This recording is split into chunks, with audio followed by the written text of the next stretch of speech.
Welcome to the Rim Break Rodeo. We hope this video helps. In this video, I will explain how to play piano dynamite. We'll start by identifying the four core chords: C sharp minor, F sharp minor, B suspended, and E major. Proper hand positioning is crucial, so keep your fingers gently curved and wrists slightly elevated for comfort and control.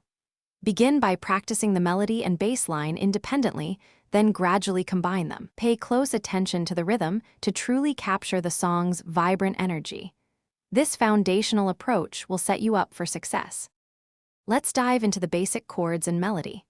The chorus of Dynamite largely revolves around four chords: C sharp minor, F sharp minor, B suspended, and E major.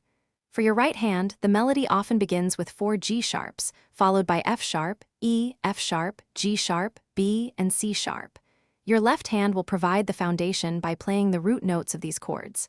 Practice combining both hands at a slow tempo, focusing on precision and clarity for each note.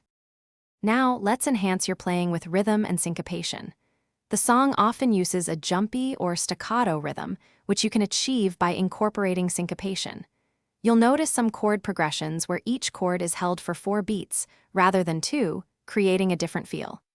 Practice rhythmic patterns like 1 and 2 and 3 and 4, and to build accuracy, always use a metronome. It's an invaluable tool for maintaining a consistent tempo and refining your timing. For those ready to advance, consider upgrading the rhythm and harmony of your playing. Many tutorials offer more complex interpretations that add depth.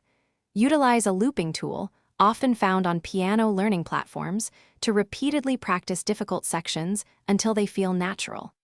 Experiment with different chord voicings to discover richer sounds. Remember, consistent practice is key. Even 15 to 20 minutes each day can lead to substantial improvement in your piano skills. Thanks for watching. Consider subscribing if we helped you.